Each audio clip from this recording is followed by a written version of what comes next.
Hey everyone, Nick Yuskevich here with Daily Fantasy Winners. We've got the U.S. Open here for this edition of Tee to Green. And so we're going to be previewing the U.S. Open, Shinnecock Hills, where the U.S. Open is being played at.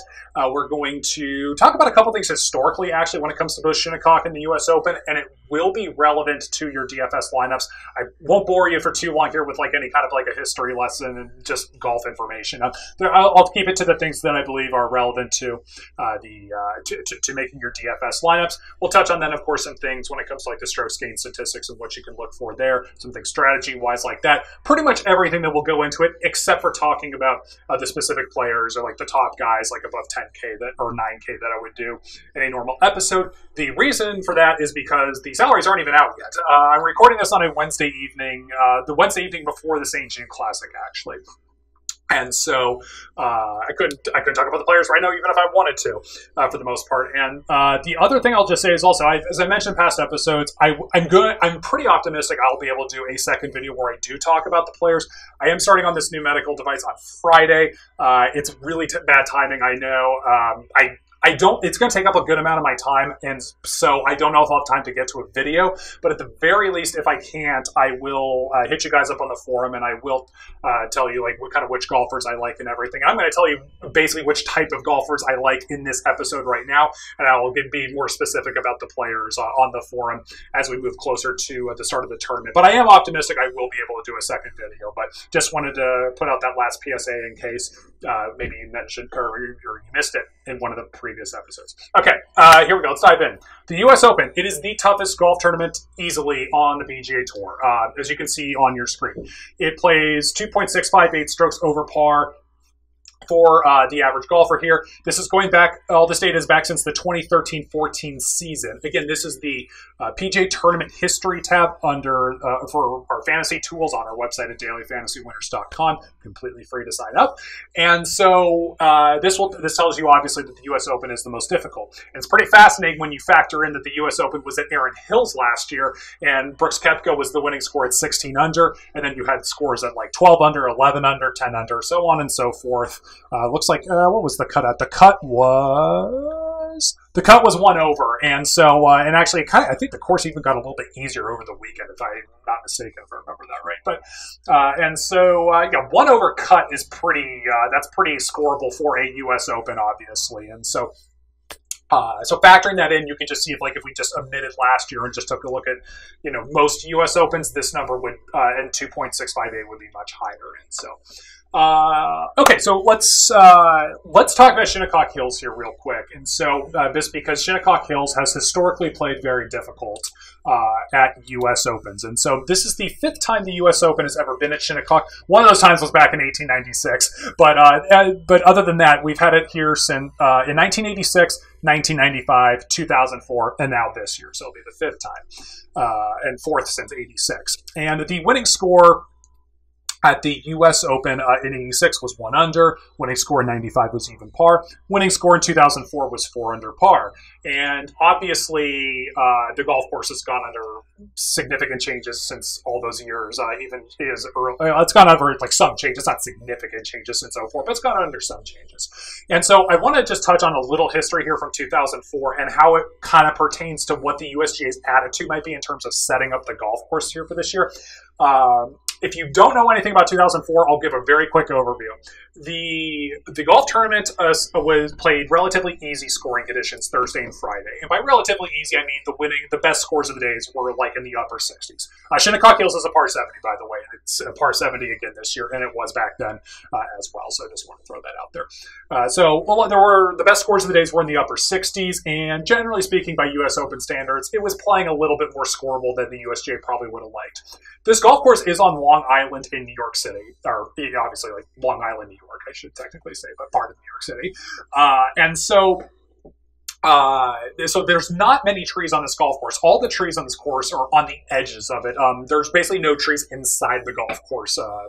It's just on the boundaries, like I said. And even then, it's the trees don't even come into play. Like, it's all pretty much like fescue, bunkers, high grass, and everything like that. There were some trees that were in the middle of the course in 04, but the USGA or I shouldn't say technically the USGA or Shinnecock, the grounds crew, they took them out. So there's like no trees except for on the boundaries. And for all intents and purposes, there's no trees protecting this golf course, and there weren't even that many back then. So what happens when you have a golf course like that, and when you allow the USGA to get their hands on it, is when the wind blows and it's really hot and there's no rain, the golf course can get very firm, very fast, very dry. And so that's what happened on the weekend, and the USGA pushed the limits, and that came back to bite them on Sunday. And what ended up happening was on the par 3 7th hole, there was a pin location that was, for all intents and purposes, unplayable. The first few groups went through, and I think there was somebody in every single group. I think it was the first 4 groups, if I remember right. They all had at least one guy that made like a triple bogey. I don't think like anybody parred the hole. It was something insane. And this par 3 is, let me see here. Where did you go? Sorry about that. There's the scorecard. The par 3 7th is 189 this year. It might have even been shorter in 04. I'm not 100% sure, but this isn't even that long of a par 3. And all these guys were like chipping up near the hole or putting near the hole. The ball would not stop near this pin location. Shinnecock's greens are, as most U.S. Open courses are, they're extremely difficult. But some of them are like, they have false fronts, they have false backs, false sides, and so like you have slants on these greens that run off, into fairway patches or run off into bunkers. And there are like sections, obviously, to this, but you can put some pin locations that are basically unplayable if the greens get too firm and fast. And that's what happened on the 7th hole, is that it became like miniature golf in U.S. Open conditions, which was just absolutely preposterous. The grounds crew was trying to water the greens in between groups just to like have like any hope of making this pin location playable.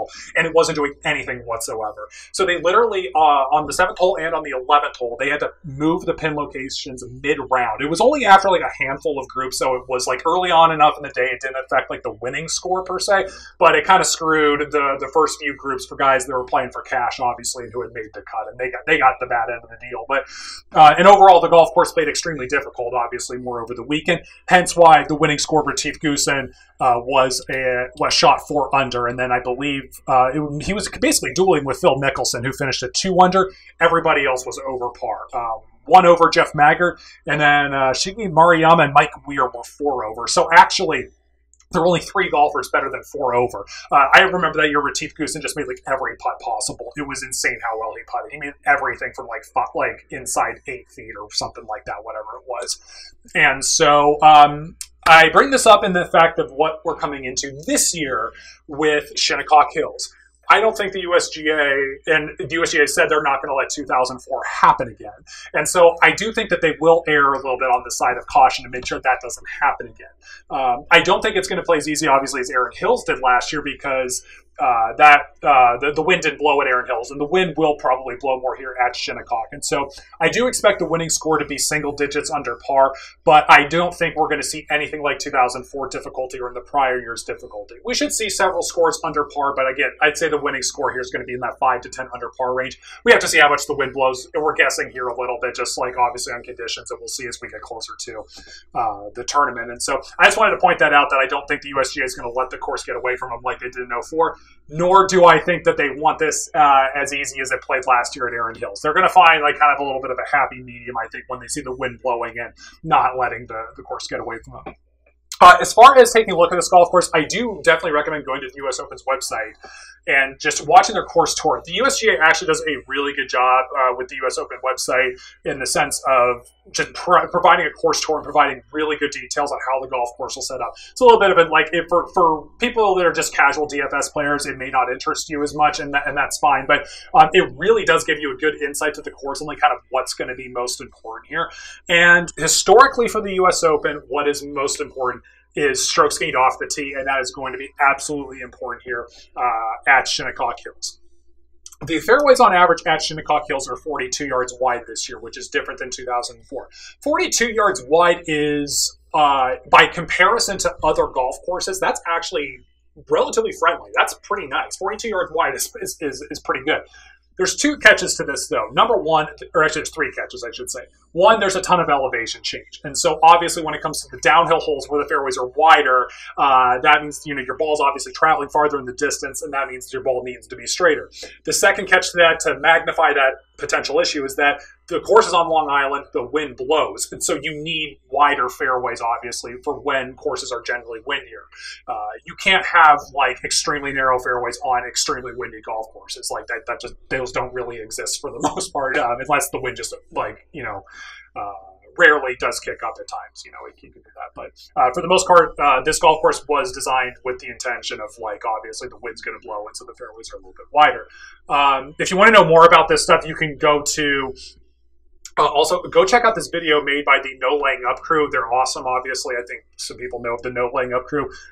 You can find them pretty easily on Twitter. And so they actually played Shinnecock Hills very recently, and they had a nice video of actually kind of describing the differences between 04 and 18 if you want to kind of geek out over that kind of stuff. And it's pretty interesting, actually. And so, long story short, though, strokes gained off the tee is going to be the most important thing here. The fairways are 42 yards wide for the reasons I mentioned, but also if you miss the fairway, you are going to be either in the bunker or in the fescue. There is there is some rough, like this normal rough that will be brutal. Like it will be penalizing U.S. Open rough. But there isn't that much of it. It's going to be fairway, a little bit of rough, and then just fescue. And the guys at the No Laying Up crew had played there a few days ago, and they mentioned that the fairways are going to be gettable for these pros if the wind's not blowing or if they're just driving it accurately. The fairways are going to be hittable for them, and they should be able to do decently that way. But if they miss the fairway and they're in the fescue, they are dead. And this is the one thing I would go back to Erin Hills, is that the USGA ended up mowing some of the fescue at Erin Hills to make it more playable because they were afraid actually it was going to be too difficult, and it turned out to be like way too easy. So I actually think they're going to let the fescue be really difficult this year, and they're just going to say, hey, if you hit the fairway, great job, but if you don't, you're just going to be effed.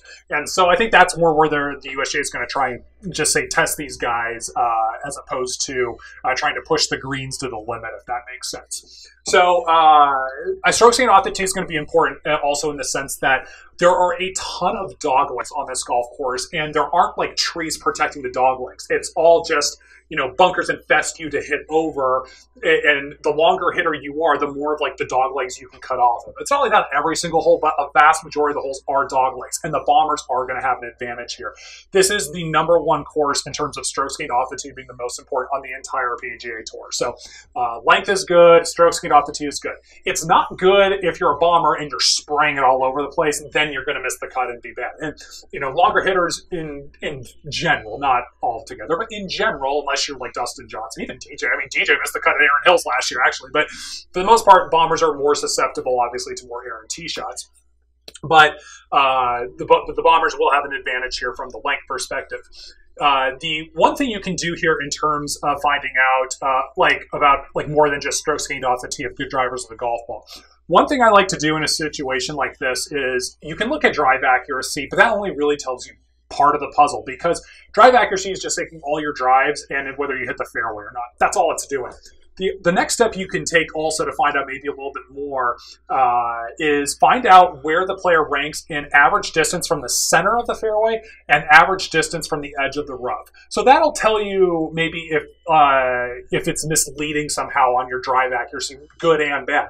So if you have a drive accuracy maybe that's like decent or average or something like that, but if you see that the average distance from the edge of the rough you rank horribly, that means you're having some really bad tee shots in there that are kind of taking you out of tournaments or going to be taking you out of position at a course like Shinnecock, where it maybe wouldn't be as penalizing on an easier course where there aren't as many penalty strokes. As far as the way the fescue goes, I think it's just going to be you find your ball and you get to play it, or it's just lost ball and you got to re-hit. So that's going to be the tricky part about this, is there's only like one water hazard on the course. It's like one pond. I think it's on hole 6. But there's just a ton of fescue on both sides of like almost every hole.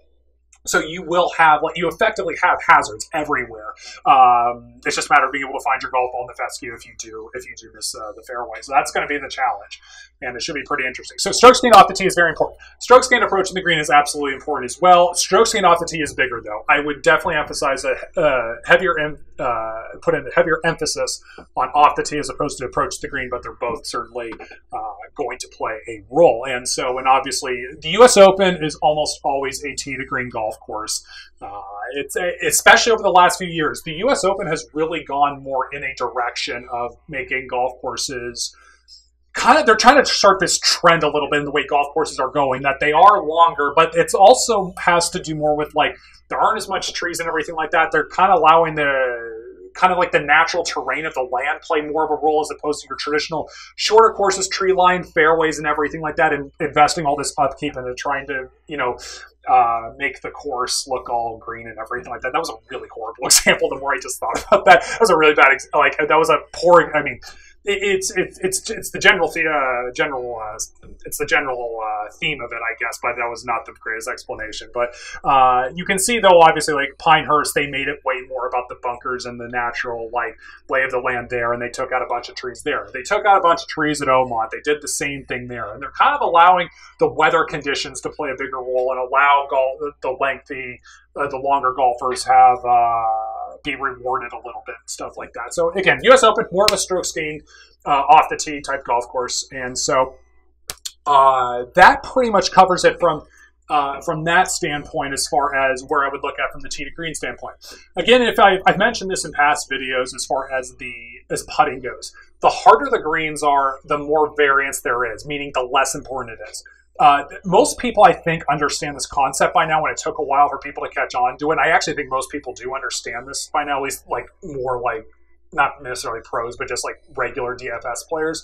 But in case you didn't know and you're just watching this and you think difficult greens means putting is more important, no, it's the opposite, actually. The easier the greens, the more important putting is. And the reason for that is because when you have extremely difficult greens, they're much harder to read, and there's just a lot more variance for the ball to do weird things when they're on severe slopes or weird breaks and everything like that. And when the greens are faster, you have to hit your putt softer and everything like that, and the ball can squiggle around, or not squiggle around, but they can just do different things. There's just more variance.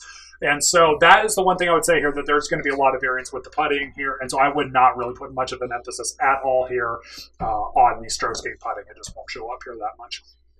The one thing I will also add when it comes to the strokes gained putting regression tool. So obviously you should continue to look at that as far as a good thing when it comes to just making your lineups. Look for people that are running cold with the putter this year, but they are traditionally better than what they are.